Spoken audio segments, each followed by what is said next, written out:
Good morning, everybody. Happy Tuesday. We have an amazing show for everybody today. What do we have, Krystal? Indeed, we do. Lots of interesting stuff to get into today. Also, a first-time guest, Heather Long. We've been referencing her stuff a lot on the show. She's an economics reporter, colleague of Jeff Stein's over at the Washington Post, so we wanted to have her on. She also just got a big promotion over there, so we can talk to her about that and lots of other, obviously, economic news, including continuing inflation concerns, what that means as we come into the holiday season. As you guys know, if you exist in this country, lots of news about Facebook, lots of questions about this whistleblower, lots of interesting details to kind of dig into there. Who's behind her, what's her agenda, and what is the most important information to take from the leak of these thousands of documents? We'll get into that. Some new curious details about January 6th. We'll tread a little carefully here, but we've been looking into how many potential federal agents may have been there, may have been involved, other informants, operators, etc. Some new indications there that we want to bring to you. Obama is out saying the quiet part out loud as he campaigns for Democratic candidates about the mood of the Democratic base. Some horrific new details revealed about some of the, just unconscionable experimentation that's taking place on animals. And Dr. Fauci is, of course, involved as the leader of the National Institute of Health. Tell you about that. Also, you guys remember that whole situation with Kamala Harris was supposed to be on The View, and then seconds before they bring her out, suddenly they pull two of the hosts because they test positive, allegedly, for coronavirus. And then it turns out they didn't actually have coronavirus. The whole thing was a mess. They never had an explanation of what actually happened here because they'd given the vice president's office the all clear the day before that they'd all been PCR tested and that they were good to go. Now The View has thrown their nurse under the bus. I guess she is We're gonna get to that. The fall girl, so we'll tell you all about that. But we wanted to start with the Facebook story that is so dominating mainstream media right now. Right, so I'm sure everybody saw basically the Facebook papers, files everybody is referring to have been all over the internet the last 2 days. Essentially what happened is that Frances Haugen, I hope I'm saying her name correctly, she has come out, she's the former Facebook product manager, she has troves and thousands of pages of documents. Originally she was leaking and working exclusively with the Wall Street Journal. Now we know that she's actually expanded that to an entire consortium of journalists, many different media organizations. A consortium that she handpicked and selected. That's right. And that's the important part, which is that this consortium, this media leak is highly orchestrated by both Frances Haugen and also some people who are funding her, who may not necessarily, who have a little bit of a bone to pick with Facebook. Now, Ben Smith of the New York Times revealed some of this. Let's put this up there on the screen. What we essentially learn here is that Frances Haugen had met with the Wall Street Journal, originally was leaking her documents, but then all of a sudden, a former Democratic political operative named Bill Burton, who used to work for Barack Obama, all of a sudden was hired in order to manage the process. And what we learn further is that Bill Burton begins setting up meetings with all of these different media outlets, creating this kind of like group chat on Slack in which he requires them to kind of work together and wait before they go ahead and publish the documents. Now, this is fishy for a number of reasons. Anytime we start seeing PR officials getting paid by people who aren't necessarily the whistleblower themselves, I've got a lot of questions. And we have also learned who the person who is funding some of these operations are. And Glenn Greenwald has shed a lot of light on this. Let's put this up there on the screen from his Substack. Pierre Omidyar's financing of the Facebook whistleblower campaign reveals a great deal is his headline there. And what he points out, Pierre Omidyar, for those of you who don't know, he made his fortune in eBay. He was a longtime libertarian. He funded a lot of libertarian causes. But what Glenn points to is that when you have oligarchs who are financing various different projects, and you guys should remember that Glenn knows this because Pierre Omidyar famously financed The Intercept after the Snowden leaks. He was an actual believer in libertarianism, but as Glenn points to, while he was working there, all the way up until 2015, Omidyar had nothing, he really did not do anything. However, he says that, quote, there was never a single occasion to my knowledge when he attempted to override our journalistic independence. However, what he talks about is that the arrival of Donald Trump on the political scene changed all of that. As Trump ascended to the presidency, Omidyar became monomaniacally obsessed with opposing Trump. Although he stopped tweeting in March 2019, his 2015-2019 Twitter presence showed that he basically was indistinguishable from the standard daily hysterical MSNBC panels or New York Times op-eds. In other words, what happened there is that Omidyar, his libertarianism was only up to a certain point. He was a doctrinaire, personal liberal, and his overriding disgust with Trump really started to have him compromise his principles. He became obsessed with the idea that Facebook was responsible for, gaslight or for radicalizing the public, whereas, I think it's maybe people like Pierre Omidyar, but that's a whole other story. And essentially what has been revealed here is that this is really just a financed campaign for Frances Haugen, the Facebook whistleblower, by a rival oligarch, essentially, who hates Trump and has an ideological agenda. That doesn't diminish necessarily what the papers are. Right. And we can talk about some of that. But there's just a lot of fishy financing, number one. And two, when you look at this whistleblower herself, she says she's currently living in Puerto Rico because she bought Bitcoin very early. Cool, me too. Crypto it's millionaire, all about apparently. Bitcoin. I am not a crypto millionaire, unfortunately. I didn't have enough money to become one. But now she's living down in Puerto Rico, hanging out with her, quote, crypto friends. You know why? Because there's no capital gains tax down there for Puerto Rico residents. Well, so there's a lot going on here. There is a lot going on. And I think it's important to separate a few things out, just as you were doing there. So listen, reporters, journalists, they get information from all kinds of sources. Yeah. Some of them above board, some of them very much not above board, all the time. Oftentimes, the people who you're receiving information or documents or leaks from have an ideological agenda. They have an axe to grind. They have a certain political perspective that they want out there or some sort of political goal ultimately. It might not always the case, but oftentimes the case. A good example of this that we talked about was the Hunter Biden laptop. Of course. Came from the sketchiest possible Yeah, and we were very open about that. Like, hey, look. But it doesn't matter. Right. What matters is what is the information and what is its relevance, and let's sort through that and figure out, what is in the public good here and what's in the public interest of transparency to know about a company in Facebook run by a billionaire that has a tremendous amount of power, although that power may be diminishing. We'll get to that in a moment. So it's important to separate those two things out.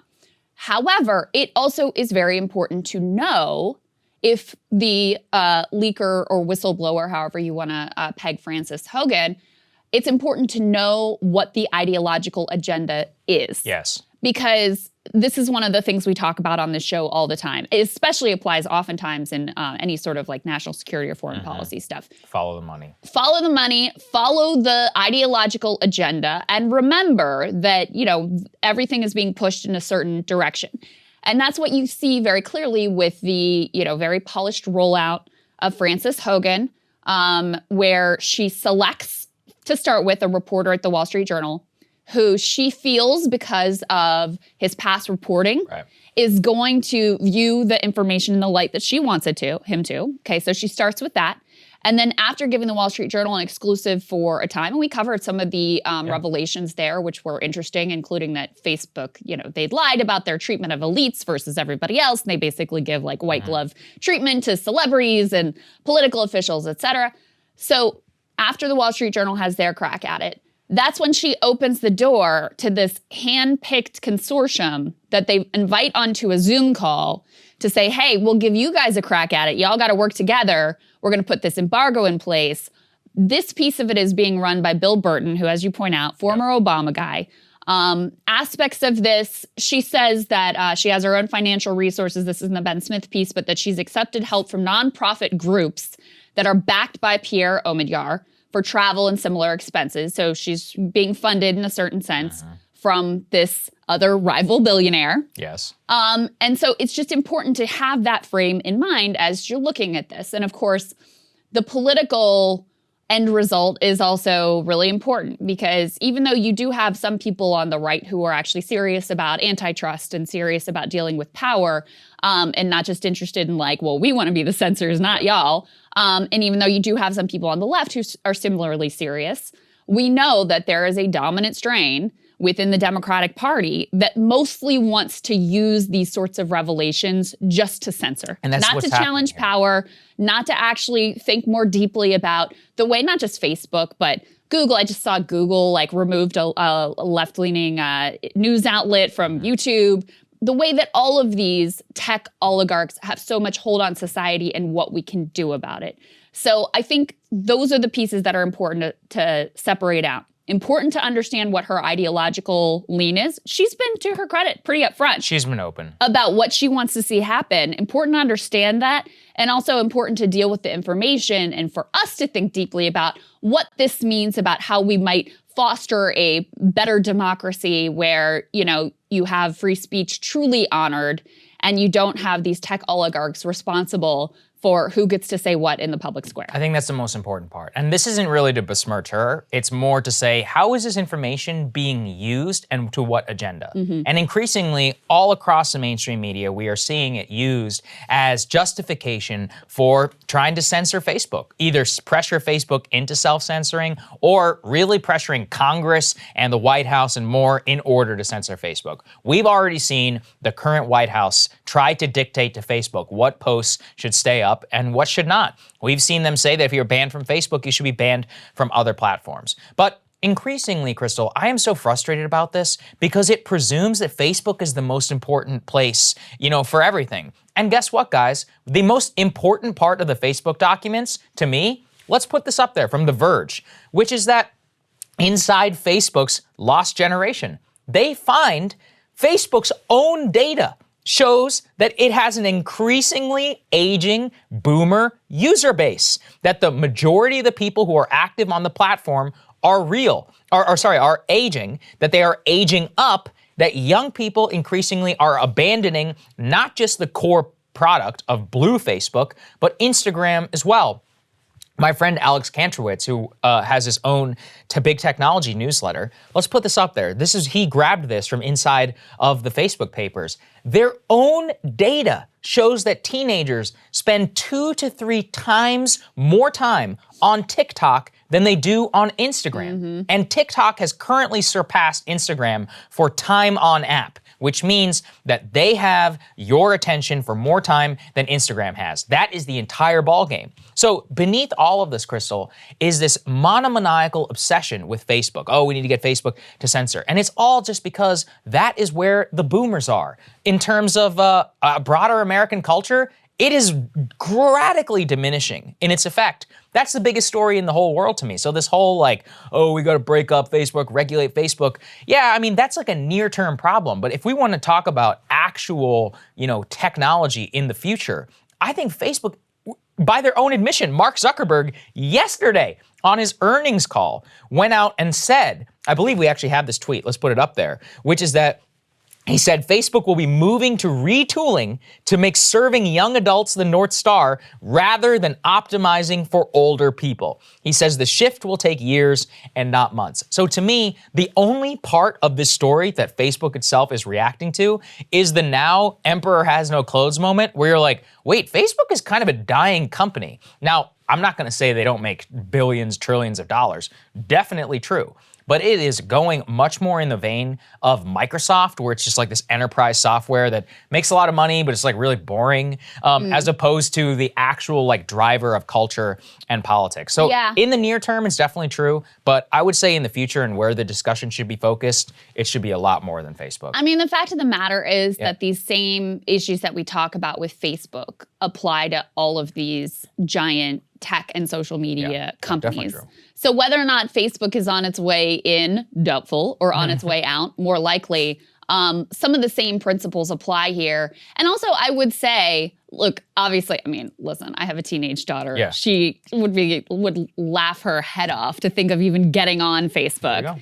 And she spends way more time on TikTok than she has an Instagram account. She sort of occasionally uses it. They have Finstas and more Finstas. Yeah, I mean, she dabbles in, but she definitely is more sort of addicted to TikTok. No doubt about it. Even my 8-year-old son would tell you, like, Facebook's for old people. Exactly. I mean, right? Like, the conventional wisdom about it is, in fact, true. On the other hand, we do know right now that Facebook was really instrumental for Trump. I mean, Absolutely. they Again, leaned boomers. They leaned very heavily into Facebook, and fortunately, or unfortunately, boomers are very politically powerful, right? So this is a group that votes. This is a group that, engages in a lot of cringe memeing and all of those things. So they're very loud. I don't want to say that Facebook is like irrelevant to politics, because I just think that that is not accurate at this time. Is it going to, be like a cultural trendsetter among young people? No. I mean, Zuckerberg is trying to retool it. They are changing the name even. They're investing in building the metaverse. I don't really know what that means, but probably because I'm too old to understand it. But that's the direction that they're going in, to try to recapture the attention of young people here. But there's another issue that I think is important to kind of separate out, which is that there's a difference between being, having the ability to have a platform and being able to say what you want to say without censorship, which is something I am extremely in support of. And I think the banning of Trump and the censorship that we've seen of figures on the ideological right and the ideological left, I think is a horrific infringement on people's free speech rights, because at this point, the public square is these online social media spaces. Part of what we do learn in this reveal, though, is that they juice the algorithm to not just sort of allow content that may be, less than ideal or super inflammatory, designed to make you angry and make you feel, those sort of rageful emotions, but they elevated that. So it was not like a neutral surfacing of content. I think that's an important thing to ultimately think about. But look, the bottom line with all of this is that we don't want to take the power from one billionaire, Mark Zuckerberg, and hand it to another like Pierre Omidyar. 100%. We don't want to take the power from Mark Zuckerberg and hand it to like Joe Biden and Kamala Harris. No! Either, right? These platforms really need to have their power checked. And, this isn't like a personal affront to either Pierre Omidyar or Mark Zuckerberg. Or Joe Biden for that matter. You should not have one person who has so much control over what are absolutely critical spaces of public debate. There should be a lot more of a democratic process of thinking through how these spaces are operated, how the algorithm works, because you're going to have certain content, hate speech and threats and those sorts of things that are out of bounds. Where do we draw those lines? How do we make sure, and this to me is maybe the most critical part, how do we make sure those lines are drawn and enforced in a transparent and consistent manner? Because that's the other thing that you learn from these Facebook files is it's wildly inconsistent. Yeah, they're just making it up. It's seat of their pants. Right. And there's tons of politics that are involved. They're worried about a backlash from the right, but then they're worried they don't like the content of this outlet or that outlet. So these are not like content neutral. Here's the rule. We're going to apply it, and we're going to disseminate to everyone why and how we applied it. No, these are deeply political decisions that comes across very clearly. There's different treatment for elites versus the rank and file, because they're worried about PR blow-ups if the elites are wrongly censored. They know that their automated algorithms for pulling content are deeply flawed. They know all of these things, and they consistently lie to you about the way that their platform ultimately operates. So I think there are things to take from this that are interesting, but the overall point here is that, of course, what it's mostly being used to drive towards is just more censorship and more, sort of like power vested in a different group of people to decide what's allowed on the platform and what's not. That would be my takeaway as well. I'm a very big believer in algorithmic transparency and in moderation transparency. I think these companies should be forced by the FCC in order to publish their moderation guidelines. 100%. So that way we know whether they're abiding by their rules or not. That way there's no politics. You're just like, look, these are the rules. This is what they are. This is how we came to them. You either follow it or you don't. And that is, unfortunately, that kind of kind of common sense stuff, doesn't have a lot of headway here in Washington because, as you said, the real battle is over trying to censor each other, not actually making it a fair playing ground for everybody. That's well said. And speaking of that, January 6th, long been pointed at, it's Facebook's fault, apparently, and not, Trump, the president, for fostering all this stuff. I don't know why we can't assign more human agency to people. Facebook is not going to force you to go out and storm the Capitol, okay? Being in a Facebook group, like I've been in some crazy Facebook groups before too. Mostly fan ones for TV shows, but let me tell you something. There's some weird stuff that goes down in there. And nobody forced me to do anything, and nobody forced those people to act like weirdos either. Okay, that being said, Representative Thomas Massie, in a most recent congressional hearing, confronted Attorney General Merrick Garland over alleged federal conspirators who were involved in the January 6th Capitol riots. He put together a mashup of a certain individual who there has been a lot of attention paid to as people have gone through a lot of the video on what happened on January 6th. And we have to be honest, it's extraordinarily suspicious behavior. We actually have that mashup of this individual, both on the night of January 5th and during the course of January 6th, talking about storming the Capitol. After we show you the video, and for those of you who are just listening, you'll be able to hear it as well. We'll tell you a little bit more about this man and what we've learned. Let's take a listen to that video. I know. In fact, tomorrow, I don't even like to say it because I'll be arrested. Well, let's not say it. We need to go, I'll say it. All right. We need to go in to the Capitol. Let's go! So I'm going to put it out there. I'm probably going to go to jail for it. Tomorrow, we need to go into the Capitol. Into the Capitol. Peacefully. Fed. Peacefully.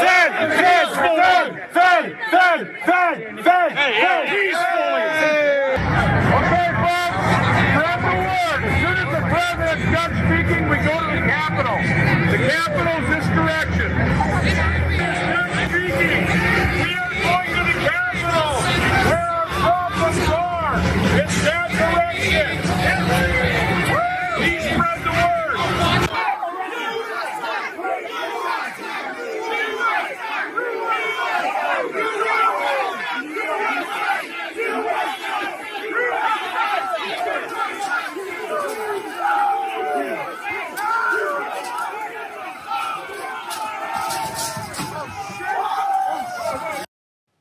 Okay, so that was the mashup of all of the different times where you saw this individual saying we need to go into the Capitol, all the way until the time that he was actually at the very, very front of the group that actually went on into the Capitol. Look, obviously Trump also said, hey guys, we're going down to the Capitol. So let's not absolve anybody here about what exactly was going on. But this is a question of, is this, an agent provocateur? Is this some federal, agent himself? Is it a conspirator? His MAGA brothers and sisters seem to think he might be. They called him a Fed, so you can believe them if you want. There has been now an interesting investigation. This is from a site, Revolver, a right-wing site. Glenn Greenwald has spoken with them in the past, and they were some of the first in order to look into this reporting, and we give credit wherever it is due because this is a very thorough report. Can I just pause you there? Yeah. When mainstream media refuses to cover and investigate these things, we have no choice but to cite the people who are. You have to look to ideological outlets because they're the only ones who are looking into it. That's right. So with that being said, we went through the report and he definitely, brings the receipts in terms of... It's all about screenshots and reports. Screenshots, and here's what happened, and here's the old website, and here's the new. So with that being said, go ahead and lay out the report. So let's put this on the screen. It's the title, Meet Ray Epps, he says, the Fed-protected provocateur. We don't know that. That's not proven. The provocateur who appears to have led the very first 1/6 attack on the U.S. Capitol. Now, Ray Epps, the individual who you heard and saw there in that video, was originally placed on the FBI Washington field office's seeking information list. He was identified as suspect number 16. There was an Arizona Central article written about Mr. Ray Epps. He was of the 486 suspects listed on the FBI's Capitol Violence Most Wanted list. Like I said, suspect number 16. They said that he was controlling the crowd. They could see some of the stuff that he was saying. Obviously, he was right there on the front line of the very, very first group in order to breach the Capitol itself. So what they go through and they show is that from 3:37 a.m., from January 8th, 2021 until 3:37 a.m. on July 1st, 2021, every archived version of the FBI Gov's website shows Ray Epps as suspect number 16. However, on July 1st, at that time, Epps was taken off of the website. There is no explanation as to why. There was no announcement around whether his home had been raided. There was no announcement about being arrested. He was simply disappeared from the list itself. Now, this doesn't necessarily mean that he is a federal cooperator. There's no proof necessarily of that. But he wasn't arrested. He hasn't been arraigned. He hasn't been named in court, as many of the January 6th, defendants and all those people have. We simply know that he was on a public most wanted list, identified as suspect number 16, and then he was taken off of it 6 months later, which does seem to be a deliberate action. It's as if he was just disappeared. And given the central role that he seems to have played in instigating the crowd, once again, Trump also did so as well, so it's not like he was the only person, but he certainly was in there and was certainly pushing, and he certainly was at the very, very front of the group himself, that it seems mighty suspicious to me. So that's what we know, Krystal. Right. So, and there's a couple other pieces here. So, as is demonstrated by that video, Ray Epps features in any number of videos that have been passed around of that day, including in, New York Times coverage, their recreation of what happened and went down on January 6th. So he featured prominently. As you guys probably know, there was a left-wing effort to identify a lot of these individuals to effectively turn them into law enforcement. Yes. There was not just pro-public, like a grassroots effort to identify these individuals and turn them into law enforcement. Epps was identified very quickly within days of January 11th. 6th. Yeah. By January 11th, internet sleuths had said, hey, this is the guy, this is where he lives, this is his Facebook profile. He gave an interview to a local paper admitting he was there and some of the things that he was up to. Right. So this wasn't, if you're law enforcement, and obviously they have been charging plenty of people who were there trespassing at the Capitol. If you're interested in going after someone who seems to have played a I don't want to say central, but he seems to have played a significant outsized role. An outsized role, that's a good way of putting it, in encouraging people to break into the Capitol. If you're interested in that type of person, this seems like a no-brainer that you'd go after this guy. And yet, for months, he was on this list as suspect 16, and there were no, to our knowledge, no arrests made, nothing happened, even though, again, random people on the internet were easily able to identify this guy, where he lives, what he does, his Facebook profile, what plumber he uses. I mean, all of these things were easily available. So that is strange to start with. And then the fact that he's just disappeared from the website is strange. And then also, you mentioned Thomas Massey, who, has been sharing this video compilation that we showed you. He also asked Merrick Garland directly about this guy, and Garland really fumbled around and looked very uncomfortable and ultimately, effectively dodged the question. So, look, here's what we know, to bottom line it. We know that there was at least one Fed informant who was involved at the Capitol that day. We know that. We don't know much. Based upon affidavits. Yes. Yeah. We don't know much beyond that. And we also know from how the FBI operates that typically you wouldn't have just one person at a big event like this. We know that some of these groups have been infiltrated, sort of notoriously, by federal agents. I mean, the Proud Boys founder was a former Well, that's part of the thing, Krystal. The Arizona Central reports that Epps, his name and address was listed in a leaked database of Oath Keeper, not members necessarily, but from their websites that has people who are, listed as affiliated with the group. And we do know that organizations like that, Oath Keepers, 3%ers, these people are riddled with feds. That's basically how it's been like that since the 1990s or something, ever since Oklahoma City. And so, it wouldn't be a surprise necessarily. And again, this isn't even to allege that he's a federal agent. Only we know there's a long history. The Proud Boys founder or whatever, Enrique Torrio, I think is his name. That guy has a long-time federal informant. We know there's a long history of informants and others who have worked with the FBI, who have been involved. And look, maybe he was doing it at his own behest and then he turned cooperator. That's very possible, right? Somebody who already had a history. He says he's a law-abiding citizen and that he didn't do anything wrong. It's actually not known whether he breached the Capitol himself, like as in whether he actually entered it or not. I will say, the fact that they have the video, and for those who are listening, he was literally there the night before, January 5th, talking about how they have to go into the Capitol. That is quite stark. Yeah. I mean, I have not seen that from other people who were protesters or not. And it would cast, some doubt that there weren't some provocateurs and bad actors within the group who steered things in that direction. This is also not to absolve many of the morons who marched through the Capitol as well. That's right. Listen, this was a horrible day. Yeah. I mean, it really was a terrible day. It was incredibly fraught. Thank God there weren't more lives lost. I know. It was a dangerous and extraordinarily chaotic situation. This is not to downplay any of that. This is not to downplay Trump's wildly irresponsible, reckless role of incitement, how he seemed to delight in what was going on, all of those things. Like, this isn't to downplay it. It's actually to say this was a horrible day and I want to know how it actually happened. Yeah, that's right. Not like the DC ideologically driven narrative of what happened and why. I want to actually understand how it came to this point. And so if there were federal agents who were involved in incitement, I want to know that. Yeah. Because it certainly, Lord knows, wouldn't be the first time that you had federal agents who were deeply involved in crafting plots to the point that, those plots like the Gretchen Whitmer thing that we covered may not have ever come to fruition if it wasn't for all the many feds involved being like, here, go here, and here's some money to do it, and let's call these guys, and I've gotten a great idea.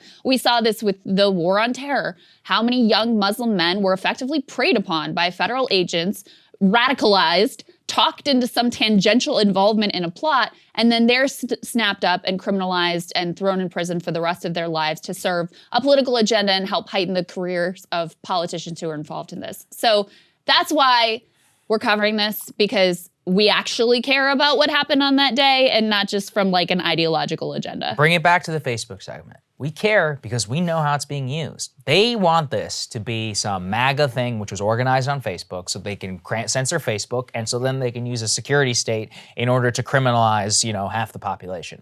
Now, I want it to be, hey, how does this happen? How exactly do we get a bunch of people who have no faith in the entire system and believe an idiot like Trump and are willing to put their life on the line for a complete fantasy? That's right. That's a lot more interesting question to me. And also, if this does come out in terms of federal cooperators and all of that who were involved and possibly even instigators, it undermines the central idea that the feds themselves should be responsible for surveilling and for, creating even more operations against these types of groups. That's a very central question. Are you actually keeping us safe? Are you making more? Right. Are you creating more crime? I want to be more safe. I want to live in a more harmonious place, and I'm beginning to suspect, I think many of you are too, that the people tasked with that are not doing so good of a job. Yes. That's all. And the other piece of this that we wanted to mention Rolling here Stone. is there was a piece that was making the rounds yesterday and cited on cable news. Even some of the sort of most iconic resistance sites were a little wary of this piece. Let's throw this up from Rolling Stone. So again, the headline here says, exclusive. January 6th protest organizers say they participated in dozens of planning meetings with members of Congress and White House staff. Now, that headline and the way that it was portrayed by some of the, I would say, less above board actors is that members of Congress were directly involved in planning the incursion into the Capitol. Right. That's what it sounds like, right? But if you actually read through the piece, they were involved in planning the protest. Exactly. Protests are allowed, even if it's for a cause that's a pure, ridiculous fantasy and that you don't support. You're still allowed to protest, and you're allowed to be involved in planning that protest. That's really all that this piece ultimately alleges. And so when we talk about how there's an ideological agenda among Democrats to, make this into it's Facebook's fault and it's these particular political members of Congress who have power, their rival opponents. It's their fault. And then, on the right, you have an attempt to say like, oh, this was all just federal agents and there was no organic anything. And of course, Trump's totally absolved in all of this. So anyway, all of this is to say we're trying to sort through what we actually know and come to some understanding of how we came to that point that is not just solely filtered through an ideological lens. Exactly right. All right. Our former president, Barack Obama, has been out campaigning for Terry McAuliffe in Virginia and whoever the Democrat is that's running for governor of New Jersey. I can't remember his name.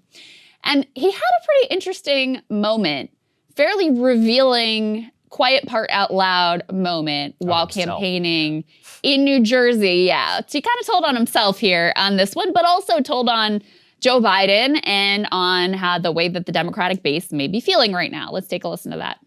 I know why sometimes folks just get tired and maybe they say, I'm not going to bother voting this time.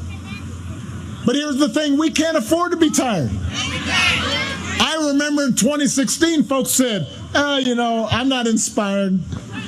Obama was okay, but we didn't get everything I wanted, so I'm just going to sit it next time. And y'all know how that turned out. That's what happens when you're not paying attention. That's what happens when you become complacent or you let your frustration lead to inaction. We cannot afford to be tired because of the young people here and the ones who are coming. I know it's hard. Phil doesn't claim he's going to solve every problem in New Jersey right away.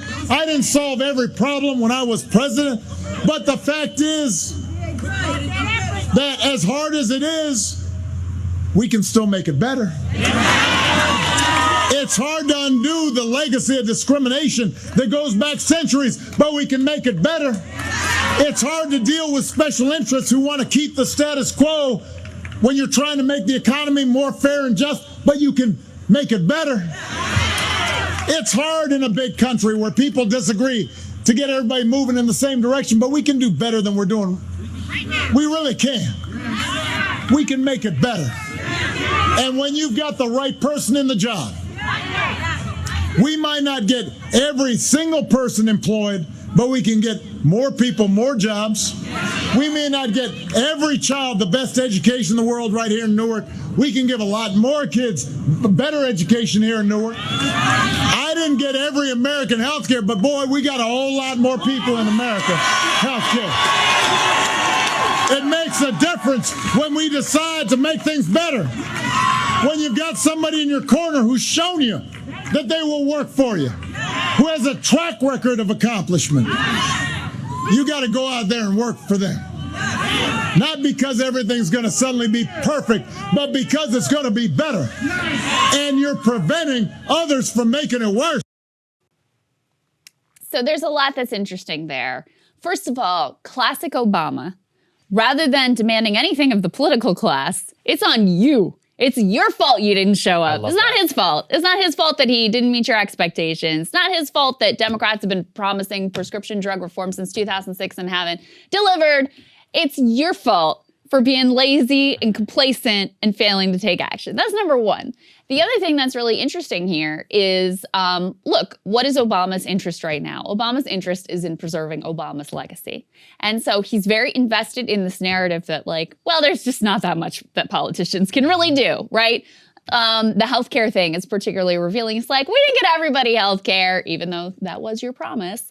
But we did get some people healthcare. We can't do that much, but we can do some tinkering around the edges here. So the message is lower your expectations.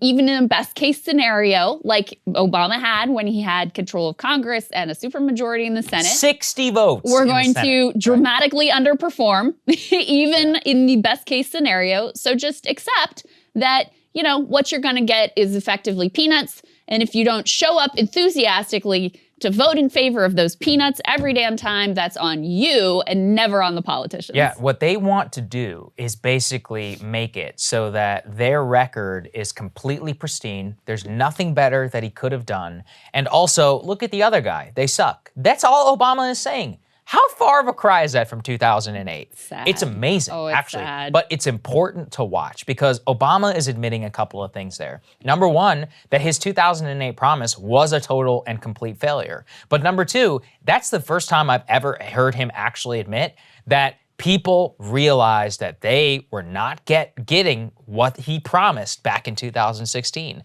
And that I've played that clip so many different times where Obama would come out and be like, my name might be on the ballot. My legacy is on the ballot. Justice is on the ballot. The last speech that he gave of the Hillary 2016 campaign. And boom, complete and total failure. That's the first time I've ever heard him actually reckon with that. But worse, Krystal, as you said, it tells us where we are with Biden. Because Obama knows that this is Biden's 2010 moment. He can see the exact same change within the air. You know, speaking of Virginia, I just looked. Emerson College, which had the most accurate poll of 2013 governor's race, has Glenn Youngkin up by 1% in their final poll of the race. Maybe it's total BS, okay? I have no idea. I would personally bet that Republicans are generally undercounted, as they have been over the last, 6 years in polls. And look, maybe we're gonna see a massive upset. But as Kyle Kondik said on our show yesterday, if McAuliffe wins by 1 in a Biden plus 10 state, that's a total disaster. I mean, you lost 9 points. That's exactly what's happening here. Obama sees the same apathy, and his only response is, yeah, but the other guys suck. How did it work out for you in 2010? But more importantly, what does that say about you, man? You were elected to transcend all of that. And I actually encourage people. I read his book, and Obama's a smart guy, but he rationalizes everything, every turn. It's not his fault. Yeah. It's the other people's. It's, I was boxed in by the system. Your job is to be elected to transcend that. I've got books of LBJ, RFK, FDR back there, many more at home. The history of the American presidency is exactly, or at least the good ones, who transcend all of those things and they figure out a way and they create a new era. And he had all the tools and he completely broke it. He had all the tools and more, and at a pivot point. And this is why his time in office so important, and leads us to where we are today. Right. Leads us to Trump, leads us to this moment of national depression and nihilism, effectively. Because listen to that speech. Not only a nihilist. Right. Where you're like, I mean, we're not even going to promise you that much anymore. Like, at least we used to try to get you to believe in something. Now we're just going to say, well, we can't really do all that much for you, but you should probably vote for us anyway because the other dude is worse. Right. I mean, that's what they've collapsed down to. And, you see with Obama how the only time he really jumps into the political fray, which is not something he likes. He doesn't like to get his hands dirty in such tawdry affairs. Right. The only time he does it is to stop, like, the Bernie Sanders type movements. Why? Because Obama's trying to persuade you, like, Obamacare, let's be real, is not that great. But it's a little bit better, and it was the best we could do at the time. Bernie and his ilk are saying, no, actually, we could have universal health care for everyone. Obama has a deep personal interest in proving that that's false, proving that that's impossible. Right. And so that's why you see him intervening to make sure Keith Ellison doesn't end up head of the DNC, that instead you get Obama's guy, Tom Perez.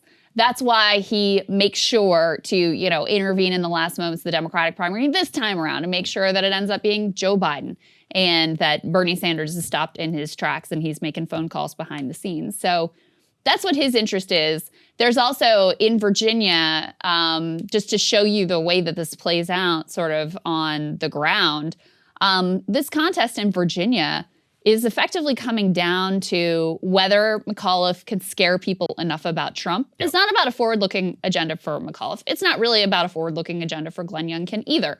It's about who can sort of freak the other side out more. Let's throw this Harry Anton tweet up on the screen because this is really interesting.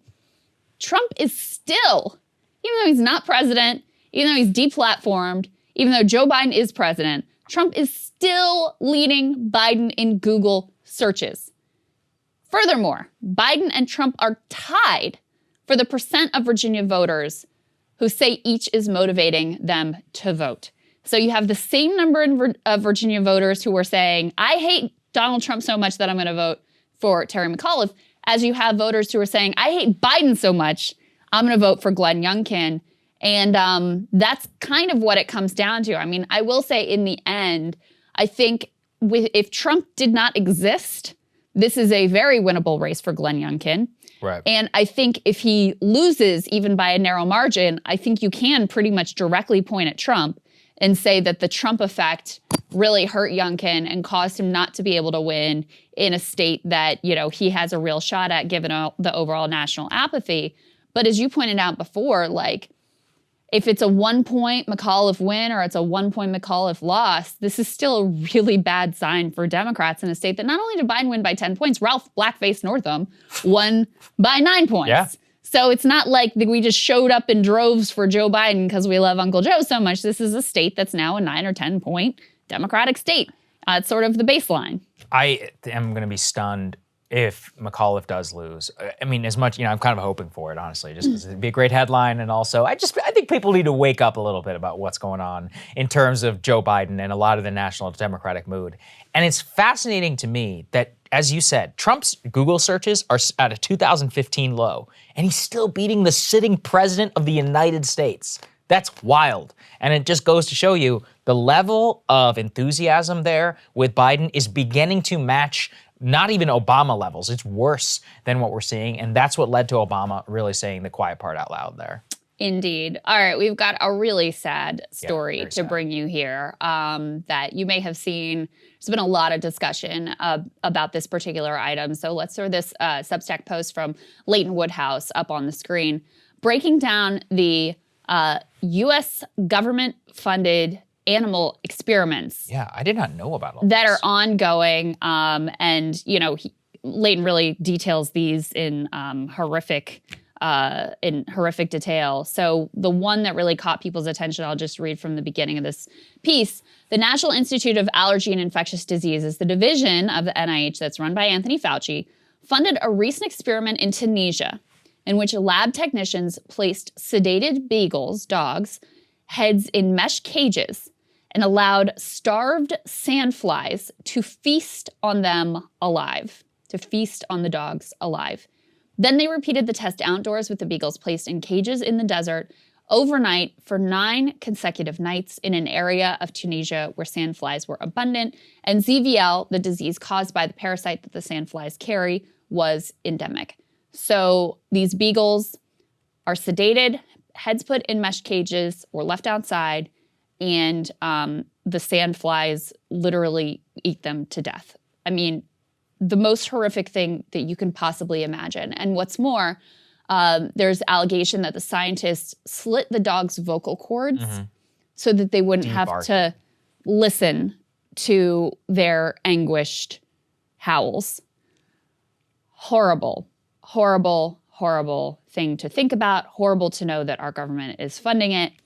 And there's actually been some bipartisan opposition to this particular procedure, but also our funding, routine funding of these type of animal experiments, which, Leighton kind of makes it, focuses on Fauci here with some justification, because Fauci he's the head of the agency. Is part of leadership, and also reportedly, there's this quote in here from a whistleblower who was quoted in a major New York Times expose of animal abuse at the U.S. Meat Animal Research Center in Nebraska, who says that the reason for what they describe as animal-centric culture, meaning culture centered around experimentation on animals, is people like Fauci and another leader, Collins.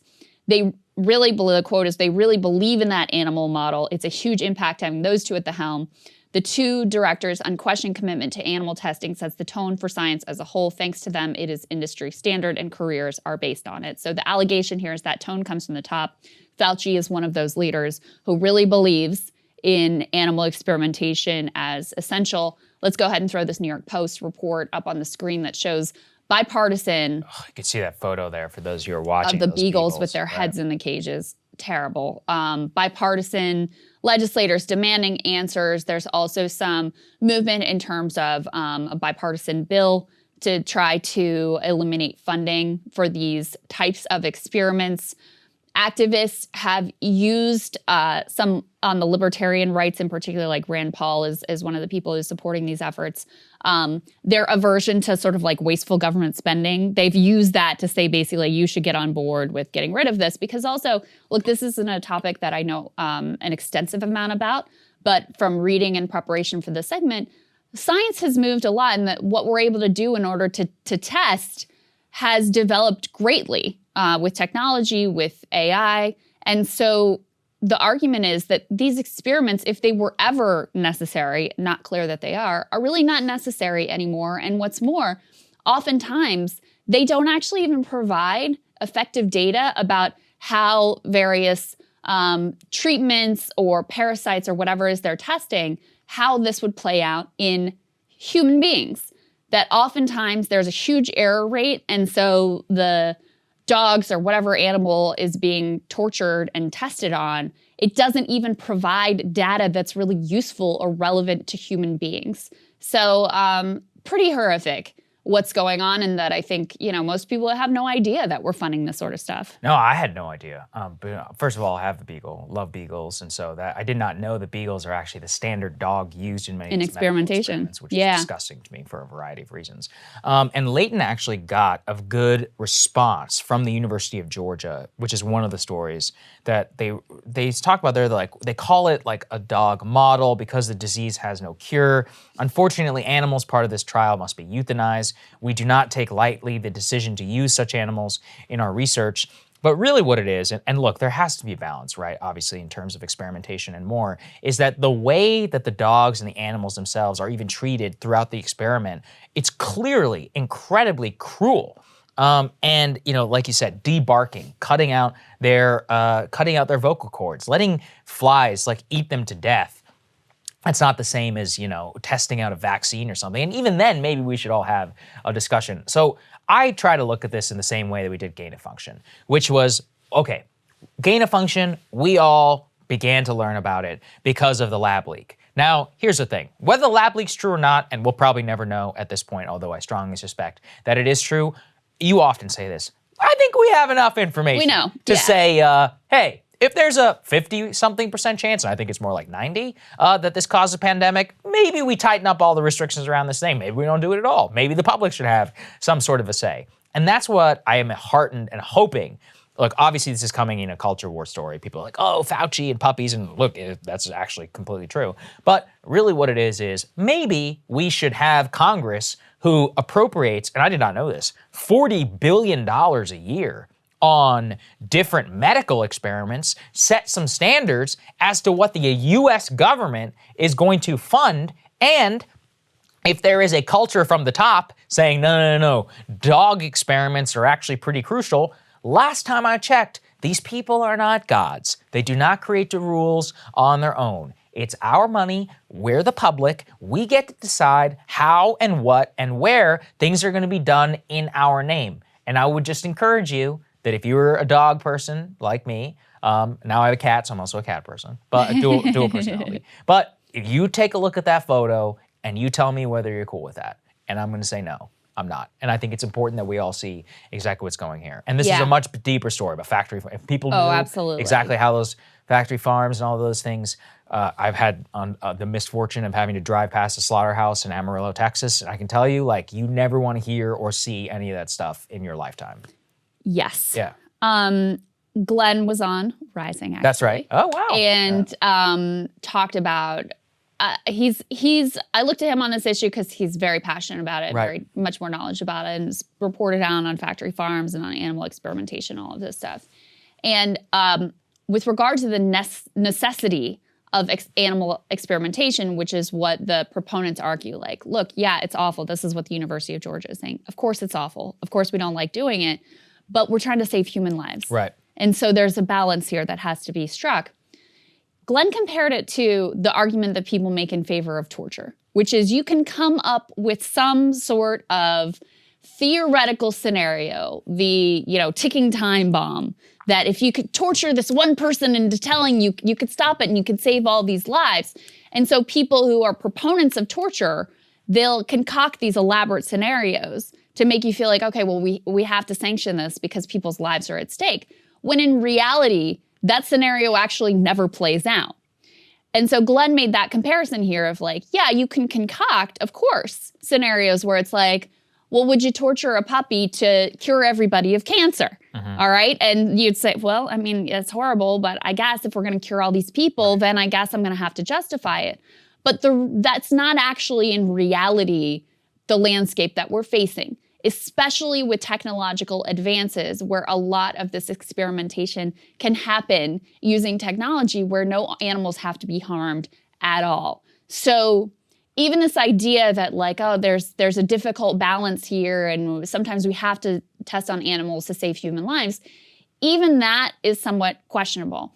Now, I feel like I can't do this segment without saying that, honestly, I feel like a gigantic hypocrite talking about this because the factory farm treatment is awful. I'm not a vegan. I eat animals that come from those factory farms. And so I just want to put out there that like, this is a really difficult and challenging subject. And I am by no means like pure or being totally ideologically consistent here, if I'm being honest. Well, so am I. And look, this is the thing. It's not on you. We did not design the meat supply chain, okay? Yeah. Like, it's on the public to make it so that there are certain standards that we can make it so that we can both all eat a healthy diet and also and have life-saving treatments and cancer cures and all those things. And also not have people tortured in our name. And this is where you see the intersection. I mean, in the factory farm industry, it's just all about profit, which is that the animals themselves are just commodities. You could treat them horrible, and actually it's worse for the animal. It's worse for you too, in terms of what you're eating and the diet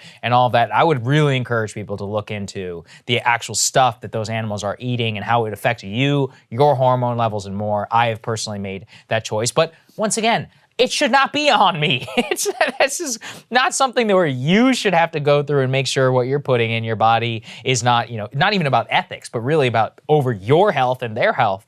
They should make it so that it is more sound. So I would put it as a much more systemic problem. That's exactly how I see this one. And to me, it just highlights the fact that Fauci is a creature of the system. Gain of function was and is part of the scientific system, which then possibly created this horrific pandemic. These, beagle experiments, these animal experiments are being highlighted, for a variety of reasons, but it's a creature of the system in which they see it as necessary, and they want to hide the truth, just like they do from gain of function from you. It's your money, and you get to decide how we actually want to do with it, regardless of what all the myths are. Yep. And I think that we should try at least our best in order to at least raise awareness and possibly have these lawmakers do something about it. Look at what a good friend Saagar is. He'll even justify my moral hypocrisy for me. Thank you, Well, I have Saagar. to justify my own. All right. Big update on a story that we brought you before. Okay, you remember Kamala Harris was supposed to do this big View interview. She doesn't talk to press that often because it doesn't really go that well when she usually does. So this was a big deal. It was billed in advance. The View was really touting, etc. So comes to showtime, and they're halfway through the show. They are just about to bring out the vice president, and suddenly there's a kind of a strangeness on set. And they actually tell to Anna Navarro and Sunny Hostin that they have to leave. And it turns out that they have received a positive COVID test. Yes. Again, so there's a lot of strangeness here because you're like, wouldn't you have tested before the middle of the show? Like, wouldn't you have had this figured out, right? And then we learn after the fact from some reporting from, I think, the Daily Beast and a couple other outlets that the vice president's office is extremely pissed off because they were told the night before their requirement was that everybody involved would be PCR tested. That's a gold standard test. The night before, they were given the all clear. Everybody's tested, everybody's negative. And so they're like, what the hell happened? And then after being told mid-show that they're positive for COVID, Anna and Sunny both take like a million other COVID tests and they're all negative. So it's a false positive, which on a PCR test is incredibly... Yeah, you went through the data. This is incredibly rare. It basically doesn't happen. Yes. Okay, so something happened. There was some screw up or potential plot. I don't know. But this did not go smoothly, and there were a lot of unanswered questions, and the vice president's office even was never able to get satisfaction. Yeah, they still don't have an answer. About what the hell happened here. Well, allegedly they don't have an answer. Yes, right. Yeah. Put that out there as well. So here's the latest. Let's throw this tear sheet up on the screen. Somebody had to take the fall, and so who did they pick but their nurse? Their on Nurse staff Wendy. Nurse Wendy. The View ditched its hero nurse after Kamala Harris COVID chaos. The registered nurse was once touted as the talk show's own Florence Nightingale, but apparently she had to take the fall for last month's on-air testing meltdown. Here's a little bit from that piece. They say multiple people familiar with the matter told the Daily Beast that following the on-air fiasco last month, the daytime talk show ditched its health and safety manager. Her name is Wendy Livingston, whom the program affectionately referred to as Nurse Wendy and once labeled a health care hero during an effusive tribute. ABC says Wendy has not been fired. She remains a part of the health and safety team supporting testing and vaccine verification. So what that seems to indicate is that they've taken her out of that role. She doesn't work for the show anymore. She's been, significantly demoted. So they decided to take this like working class nurse, registered nurse, and make her the fall guy for their whole disastrous situation or whatever happened. Yeah, and look, you raised a lot of questions in that monologue, which is that PCR false negatives almost so never happen. Also, very convenient that Kamala just didn't have to do the interview. Also, that she didn't have to do an interview with two of the people who might have asked her tough questions. Once again. Then you come to the fact that there was this bizarre on-air apology from the executive producer of The View to them saying, hey, we're super sorry, and then everybody just dropped it. And look, it's a mighty fishy incident. These things generally don't happen. And then weeks later, the nurse somehow is the lady who takes the fall. And there was never an explanation around, what happened? The nurse screwed it up or whatever. If that was true, then they should have said so. They just quietly kind of take her off. She's the fall guy for all of this. And you found this. This is how they used to treat this nurse. This is how well they thought of her. Just to give you an idea of how her stature was within the team before she got canned, let's take a listen. Your optimism, your kindness do not go unrecognized by those of us here at The View. She is adorably kind, compassionate, and she's made me feel taken care of. And as a mama myself, that doesn't happen very often. A very special thank you to Nurse Wendy for everything you've done to keep the View family safe and sound. Thank you so much for all your incredible work and how amazing you are. We love you, and you have been absolutely integral to getting the ladies of The View through this time. Thank you so much, Wendy, for keeping us safe this year. I have never had so many cotton swabs up my nose in my entire lifetime. I don't think we could have gotten through this without her. She's been an enormous asset. She is our own Florence Nightingale. Hey, Nurse Wendy, I just wanted to say, nurses rock. We love you. Thank you for everything you do. Thank you. Thank you very much. Nurse Wendy, our own Florence our hero, Nightingale. our own Florence Nightingale. I will say, of course, Florence Nightingale is sort of like founder, originator of the nursing profession, treating soldiers during the Crimean War, and it could be sort of a battlefield there with the ladies of The View, no doubt about it. But look, I think there's a larger metaphor here for the country. When it benefited The View to hold her up, oh, we love our essential workers. It's so amazing, our own Florence Nightingale, you kept us safe, et cetera, et cetera. That's what they did when that was like, a good look for them. And then the minute it was inconvenient, they were happy to kick her to the curb and have her take the fall for whatever the hell happened there on that fateful day. Very, very interesting what's happening here. I want answers. That's the bottom line. It still remains one of the most bizarre. I mean, look. They got huge ratings. They got a ton of media play out of this. Like, oh my God, they got pulled off live on the air. It was nuts, right? Yes. And then they're like, oh, it's a false positive, even though that almost never happens. And the vice president, doesn't do this interview with two of the people who might have asked her the toughest questions while they were there. It's a total fluff piece. And then they are completely freaked out about what's going on. Then they offer some, crazy apology, which doesn't make any sense. And now the nurse, who by their own estimation was, the hero, the Florence Nightingale, who manages the whole process, now she's taken off of the entire thing. Now, we don't know all the details, but I don't think we're getting the full story. I'm Team Nurse Wendy. That's all I'm saying. I'm Team Nurse Wendy too. I blame somebody much higher up. Indeed. So, there we go. Krystal, what are you taking a look at? Well, guys, the biggest COVID threat to Americans does not come from the vaccine hesitant. It is not, in fact, anti-mask Karens refusing to wear their pandemic protection and being jerks about it. It's not Kyrie Irving liking posts about vaccines being microchipped. It's not even Nicki Minaj and her cousin's friends' swollen balls. No. The biggest pandemic threat comes from an older and much more intractable foe, greed. Greed of pharmaceutical companies looking to profit as much as they possibly can off of a life-saving vaccine, combined with the corruption and cowardice of politicians like Joe Biden, who are unwilling to stand up to those pharmaceutical companies. This deadly combination has made it so that only 0.7% of vaccine doses have gone to poor countries. Now, we are learning new details of just how far these companies are willing to go and the lies they are willing to tell in order to protect their bottom line. Let me tell you a little story here about one of the worst actors involved, the company of Moderna. Now, you will recall at the beginning of the pandemic, wealthy nations, the World Health Organization, and Big Pharma alike, they were all singing the same tune. They said we needed a World War II level effort, all in it together to develop a vaccine and then to go out and vaccinate the whole world. Through Operation Warp Speed here in the US, we were integral to the development of several of those vaccines, including what turned out to be the most effective version, Moderna. Now, this mass mobilization and significant funding came on top of years of publicly funded research, which led to the development of that mRNA technology that, of course, allowed the Moderna and the Pfizer vaccines to be created so rapidly. In fact, no vaccine owed more to the US taxpayer than Moderna's. They were little more than a startup when they jumped into the great vaccine race, and the US government backed them bigly. According to the New York Times, when the Moderna partnership was first proposed to Dr. Fauci, he said, quote, "Go for it, whatever it costs, don't worry about it." And the US government kept their word, flooding the effort with resources of all kinds.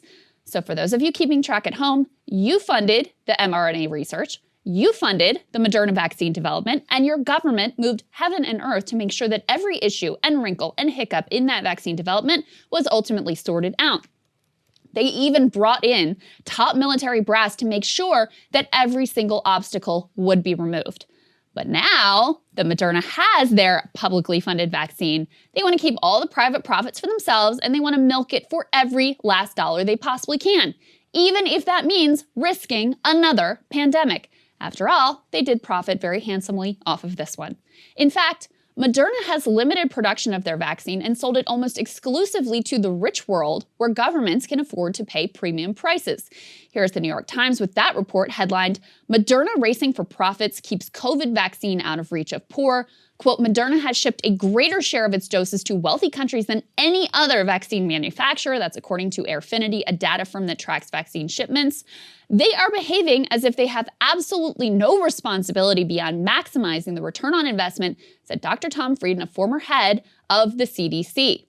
A for-profit company only caring about profits, who could have seen that coming? Now, for their part, Moderna says that they asked for government funding to scale up their production, but didn't receive it, and that they are so sad that only rich countries have essentially received their vaccine. Of course, if you genuinely wanted to increase production capacity, there is a simple and obvious way.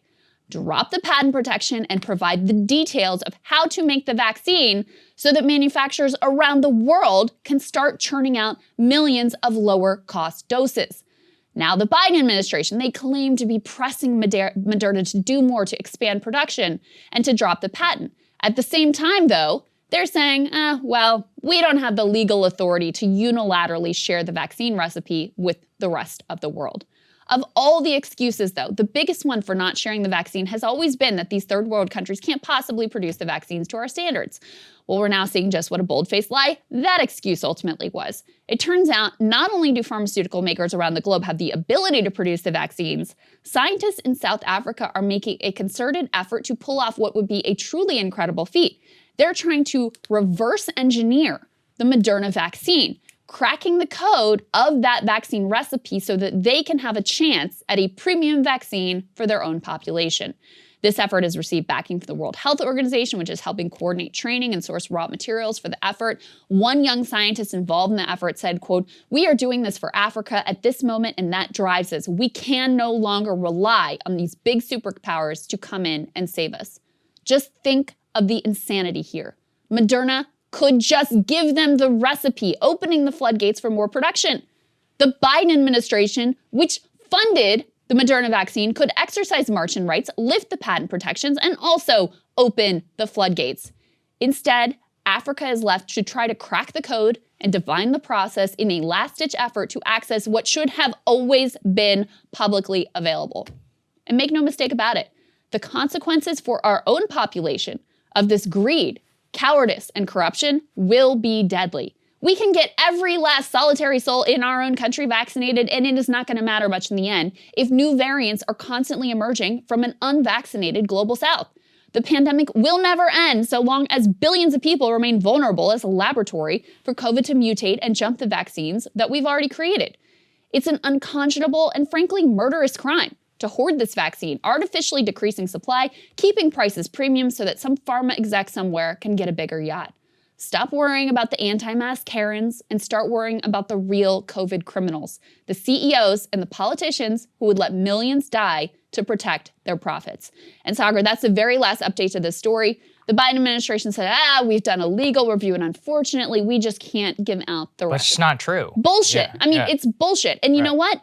With this much at stake, you know what you do? You do it anyway. And then if there's a court consequence, you deal with that once it comes. But from my reading, not just my reading the law, but a lot of experts reading the law, they have every right to do this. We funded this thing. We funded every aspect of it. I mean, you remember that? Yeah, Martian rights. Yeah, you remember that article from the New York Times about the lengths that they went to make sure that this went off without a hitch. I think it was Moderna specifically had an issue with not enough people of color in their clinical trials. The federal government got involved to help get them the participants they needed. I mean, they total drove hands the supplies, everything, yeah. And then you step back and, we can't do anything, sorry. Yeah, no, ridiculous. It's crazy. I mean, basic reading of a Martian rights would tell you that they have the rights to do so.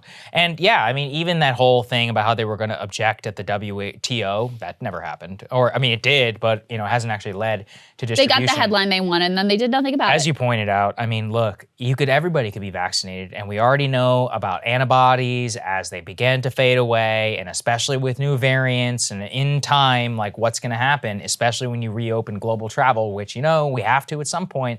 This will only make things even more endemic and make it so that there's like a global churning of new COVID that's always, jumping around the globe. And the best thing you can really do is two things. You can have natural immunity and you can have vaccine immunity. India right now actually has a dramatically low number of COVID cases, specifically because they have massive spikes in natural immunity and they've vaccinated much of their elderly population. That's really what we need to see all across the board.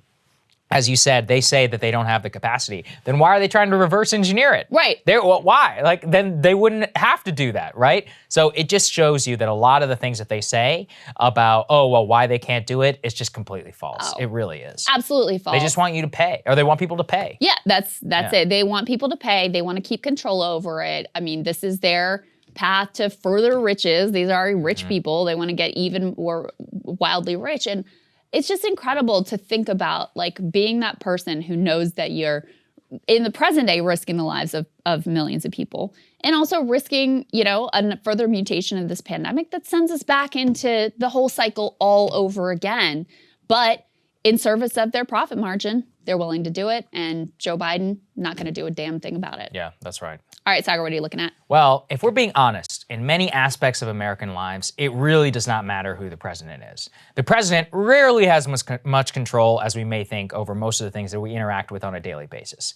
The only place that they really have total and complete control is foreign policy. That is why who we elect as president, their faculties, their judgment, their worldview, is arguably the most important thing about them, even though consistently most Americans never really care that much about foreign policy and rank it as a top priority. It's especially important when you're dealing with nuclear powers and matters of war. A miscalculation, as we learned in the Cuban Missile Crisis, can literally be a matter of life or death for tens of millions of people. That is why I am getting increasingly dismayed by Joe Biden's cavalier, confused, and apparently contradictory statements on Taiwan. Now, Taiwan, as many of you know, is the island territory, or nation, depending on who you ask, off of the coast of China. Taiwan was originally the refuge of the nationalists who lost the Chinese Civil War in the 1940s. It has since developed into a thriving democracy and a technological powerhouse. By nearly all measures, it's a mostly separate ethnic group almost at this point from China, but that doesn't stop the Chinese Communist Party from claiming it as its own. The CCP views Taiwan's existence as an affront to its legitimacy of governance over all Chinese peoples. Now, rhetoric from the CCP in recent months has escalated significantly. Chinese President Xi Jinping vowing that what they call peaceful reunification with Taiwan, as we have seen multiple instances of Chinese military aircraft penetrating what's called the Taiwanese defense zone, in the aerial defense zone. It leaves everyone asking the question, so what's America gonna do if something happens out there? Now, the answer is pretty complicated because our relations with Taiwan are not entirely up to the president. The Taiwan Relations Act of 1979 establishes non-diplomatic relations with Taiwan, effectively not recognizing it as a country, but also kind of doing so. Militarily, it does not guarantee defense of Taiwan, only that the United States can provision Taiwan with the military capability to defend itself if needed. Now, on a broader, more conceptual level, this is known as strategic ambiguity. Now, it doesn't say that the US will defend Taiwan, and it also doesn't not say it. So that's the effective US policy towards Taiwan has been now for 4 decades. At least until Joe Biden spoke in his most recent town hall. Let's take a listen carefully to exactly what he says. China just tested a hypersonic missile. What will you do to keep up with them militarily, and can you vow to protect Taiwan? Yes and yes. We are militarily, China, Russia, and the rest of the world knows we have the most powerful military in the history of the world. Don't worry about whether they're going to be more powerful. What you do have to worry about is whether or not they're going to engage in activities that will put them in a position where they may make a serious mistake. And so I've spoken and spent more time with Xi Jinping than any other world leader has. Now look, that is an extraordinary statement. Biden answered definitively that the US would defend Taiwan. That is a major change in American foreign policy, except that hours later, the White House put out a statement by Jen Psaki saying, quote, "The president was not announcing any change in our policy, nor has he made a decision to change our policy. There is no change in policy." In other words, what Biden just said is not the official position of the US government. Or is it? Now look, this is the worst of all worlds. If Joe Biden is saying we're going to defend Taiwan, then okay, that's policy. That would certainly change the calculus in Beijing as to whether they're going to make a go for that island or not. But instead, Biden is saying one thing definitively, and then the White House is effectively saying he misspoke. And actually, maybe we will do something, maybe not.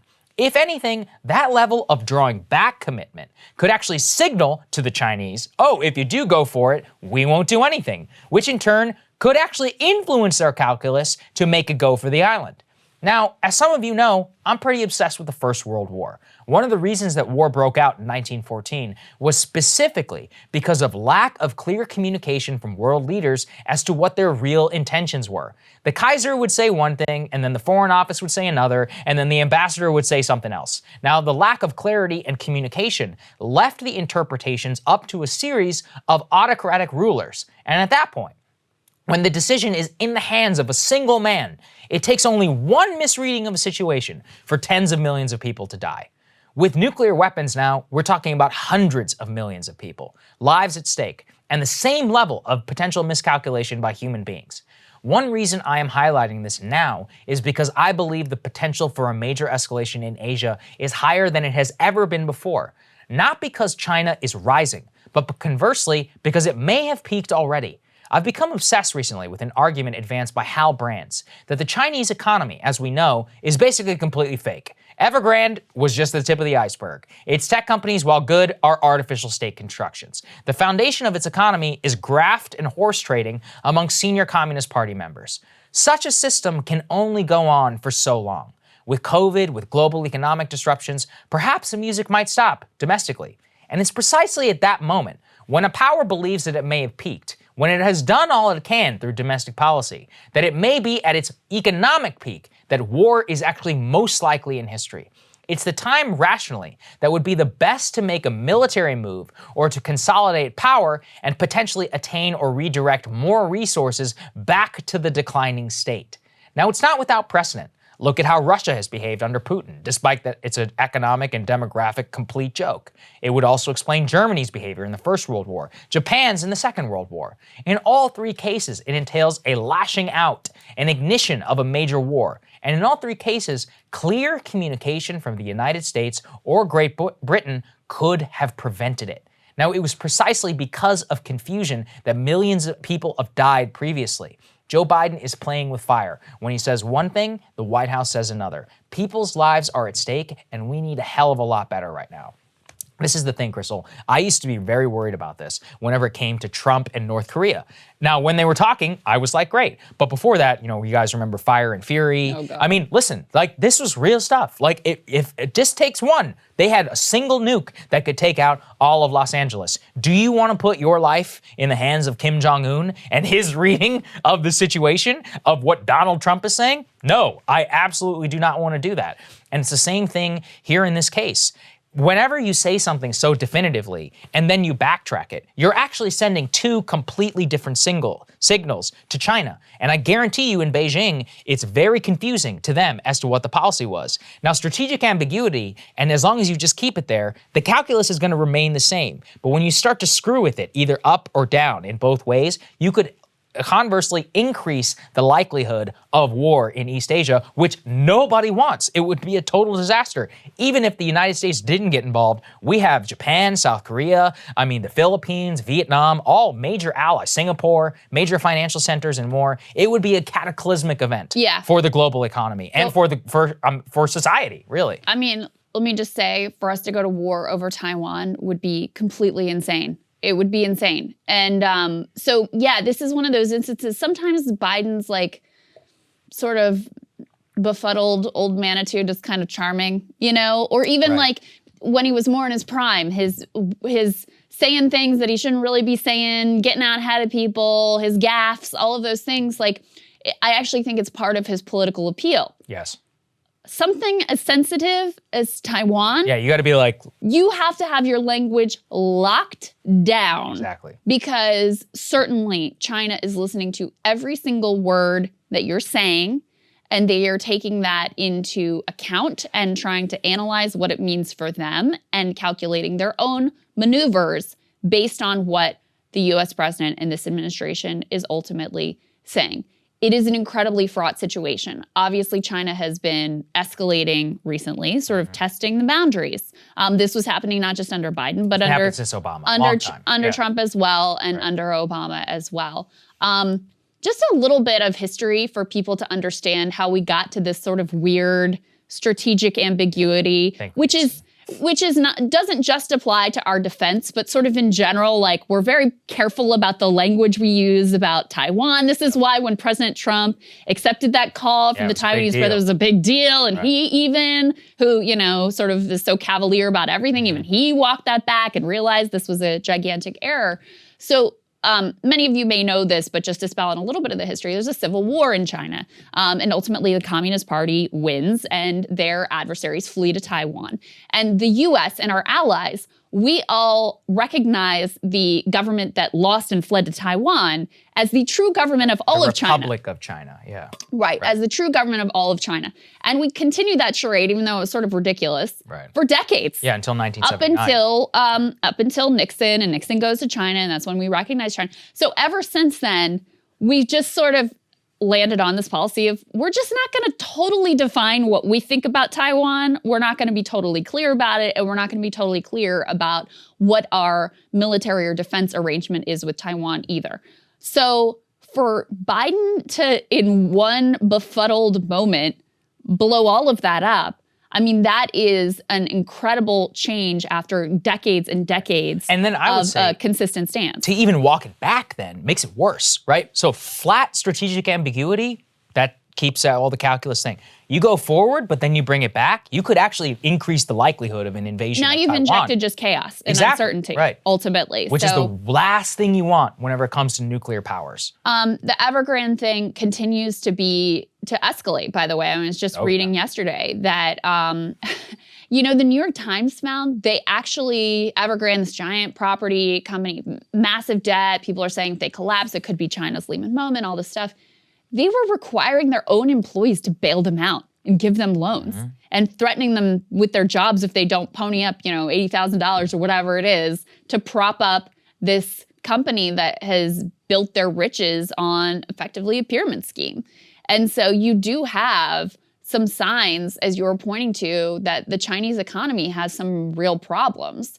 And there is some speculation now they may actually let, in some sense, Evergrande fail while making sure trying to make the people who bought apartments and those apartments haven't delivered, make them whole, make some of the other players involved whole so it doesn't trigger a catastrophic collapse, because they recognize they have this giant bubble and this fake economy that can't go on forever. So it's hard to know what's really going on underneath the surface with the Chinese economy, but the article you're pointing to, it seems plausible just based on the little glimpses we can get into how the middle class has really been built there. Yeah, exactly. Look, which is that war is actually most likely at a time when people feel insecure at home. That's exactly when expansionary power becomes the most logical thing that an autocratic government can do to shore up domestic base and also to increase economic output. That's what the Japanese did in Manchuria, and then eventually the reason they bombed us is because we cut off their oil and their inability to expand. That's why Imperial Germany needed more space in order to expand the German Empire, the Nazis. Very, very similar. Look, I mean, you can take the ideology out of each one of those things. When you look at it from a pure, realpolitik point of view, it would make a lot of sense that now could actually be one of the most dangerous times. And that's when we have to be locked tight in terms of what we're saying in order to try and prevent any sort of situation, a conflagration out there. Not good. Not good at all. All right. What is good, like that transition, is our next guest, Heather Long, first time on the show, great economics reporter. We've been following her work at the Washington Post. Let's get to her now. Let's do it. Joining us now to talk about inflation and all that's going on with the economy is someone whose work we have really relied upon here, Heather Long. She's economics correspondent for the Washington Post. Great to have you, Heather. Welcome. Good to see you, Heather. Hey, thank you. Hi. Could you just give us an overview, and I think we have your latest piece here that we can throw up on the screen about inflation. If we can put that element up on the screen, guys. Uncomfortable inflation is here, and it is changing the economy. American families and businesses are altering their habits as they increasingly believe high prices are here to stay. Give us, Heather, just an overview of where we stand with regards to inflation and what goods in particular are driving those numbers. Yeah, it's really astounding. Obviously, we have inflation, depending upon which measure you look at, that's at a 13-year high, or in some cases, if you look at some of the other gauges, you could even argue it's at over a 20-year high. So people are feeling it. I was really stunned to see the latest CNBC polling that shows that people are as concerned in America about inflation now as they are about the coronavirus. And a lot of that reason they're so concerned is just what you said. People are feeling it in so many areas. It used to be in the spring and summer, everybody was talking about the used car prices and the lumber prices soaring. Well, if you weren't buying a used car, maybe you didn't feel it. But now we just see inflation across the board. Not only do we see it in furniture and appliances and TVs, but it's also food price inflation is very high. Almost any kind of protein, any kind of meat, or even eggs you would buy at the store, up about 10%. And the one that really worries me, of course, people are focused on those gas prices, up about $1 from a year ago. But the one that really worries me is rent prices have taken off. They are near a 20-year high in many parts of the country. And this time around, it's not being driven by New York and San Francisco, the big coastal cities. The really big surges are in places that we used to think of as affordable, like Phoenix, Arizona, or Boise, Idaho, or Spokane, Washington. So it's just getting harder and harder. If you're a working class family, those gas prices are up, the food prices, hard to get any sort of rental right now. And there just seems to be no end in sight to this. And that's really my main concern in that piece. The era of uncomfortable inflation is here. Whether it stays at 5%, I don't know, but it's certainly going to be well above that 2% we're used to. So what's the cause, Heather? That's really what it all comes down to. We've tried to cover a lot of the stuff of what you're discussing, the supply chain crisis, obviously, with used cars as well. You know, microchips get involved. Then we have the port backlog. We have a trucking thing. What is the cause of some of the most significant inflation that we see for the pocketbook of those who are middle-class Americans? Well, you're absolutely right that the number one cause right now is these supply chain backlogs that you just outlined really well. And that's what's freaking people out. Can they get their holiday gifts? But also, we're starting to see some people rushing to get toilet paper again in some parts of America, or alcohol has run short, various types of liquors, because they just can't restock the shelves enough in most parts of the country. It's almost a joke if you order something like a couch right now. It's at least 6 months wait. But I think for me, what's really worrying, obviously the supply chain issues are likely to linger, at least we're hearing through summer of 2022. So we've got over a half a year more of this. But I think the bigger problem is we're starting to see some other drivers of inflation picking up. And what I mean by that is we're starting to see restaurants aggressively raise prices, or home goods aggressively raise prices because of the supply chain, but also because they're having to pay their workers more. Some of those labor shortage issues are now feeding through into inflation. Similarly, a lot of those housing price woes are now feeding through into those higher rent prices. And so those things are not temporary. The White House and the Federal Reserve loves to say, hey, it's short term, it's temporary, it's transitory. But when you start to see, even if they can clear those supply chain backlogs, these labor shortage issues and the rising rents are going to linger.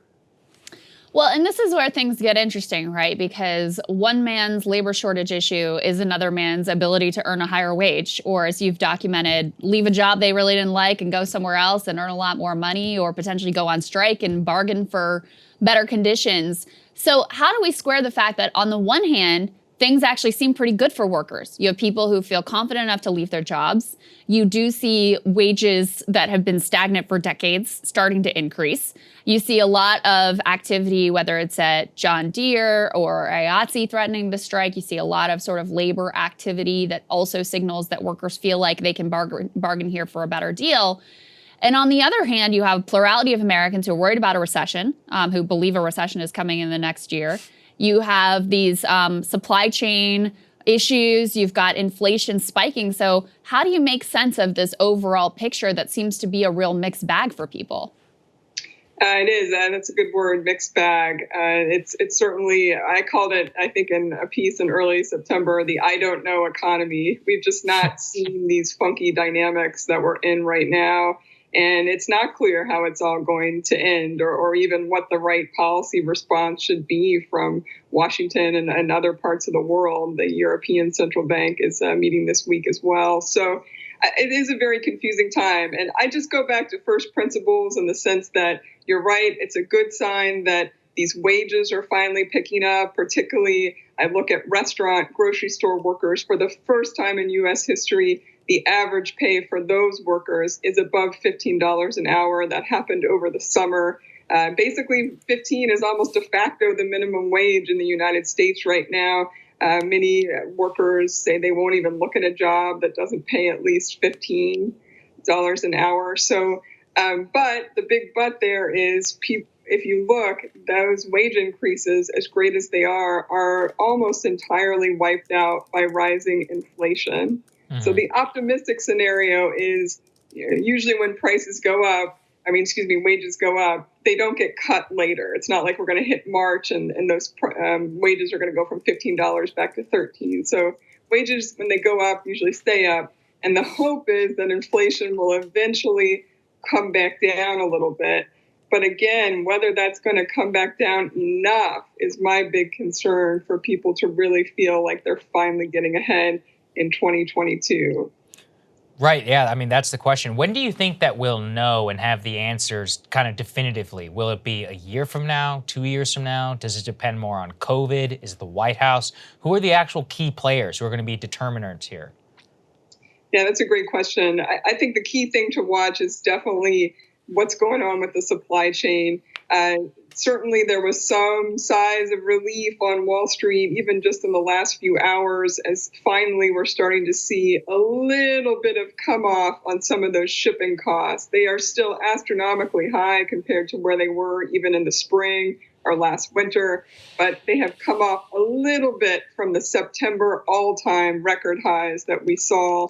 So in that sense, there's maybe a little bit of sign of hope that at least it may not get worse in the coming months. But certainly, when does it really get better? When are we back to something that looks more normal? Again, a lot of CEOs now are saying that won't happen until summer 2022. So I think we won't really know a lot until we get through the holiday season. It's clearly going to be a crunch.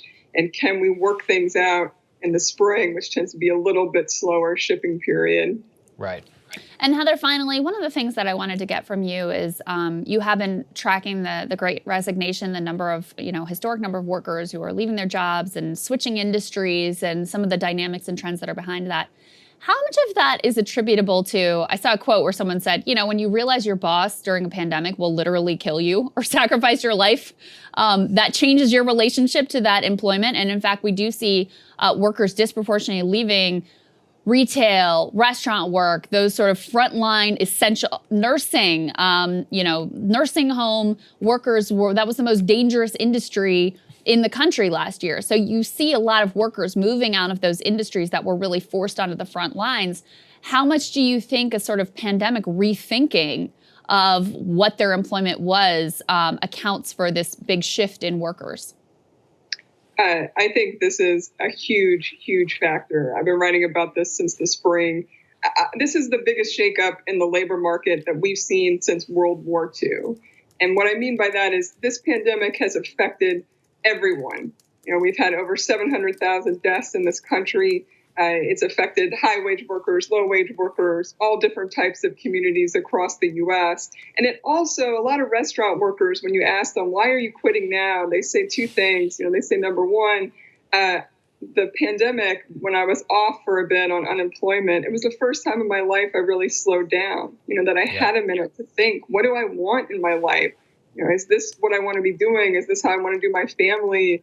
I call it YOLO on steroids. We only live once on steroids. Sure, we all knew you should seize the day and all that kind of advice, but to have that time finally to be able to really think about it, I think has galvanized people. The other key thing that I hear right now, and I just want to say one of the numbers really quickly, over 30 million people have quit their jobs so far this year. That was through August. We have the data through August. If we continue at roughly that pace, we will end the year with over 45 million people quitting their job. We have just never seen anything close to this. But it's not just quits. We have millions more people retiring early. And on a positive side, we have an uptick in people starting new businesses, almost near a 30-year high in starting new businesses. So we see people making these decisions in so many different areas. And the other thing I hear, which you really went to the heart of, is burnout. I was talking to a server yesterday in Memphis, Tennessee, and he said to me, not only is the job harder now than it used to be because we don't have enough staff, so we're all waiting more tables, but he said to me, I was just stunned to hear this. He said, you wouldn't believe it. The number of people who are under tipping right now are leaving 0 tips. It's just all of these factors are coming together. And people are saying, I've had enough. Yeah. Wow. Which are really amazing. Well, Heather, we want to thank you for coming on the show. We really appreciate it. Congratulations on your new, is it a promotion? I don't know. Move within the Washington Post to the columns. We will absolutely be having you on again and reading with great earnest. We use your work all the time. So thank you. We really Thanks, Heather. it. Great to have you. Thank you. Take care. Absolutely.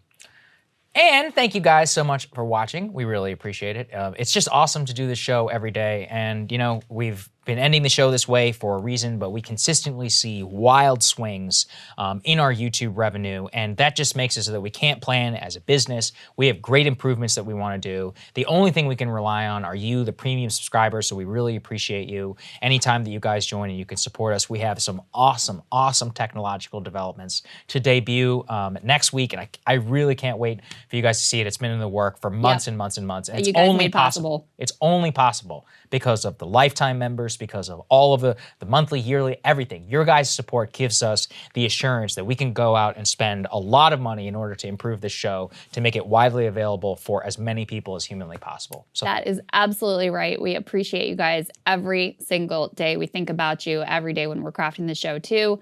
Hope you have a great day. We'll have some stuff for you tomorrow and a full show back for you on Thursday. We'll see you then. See you Thursday.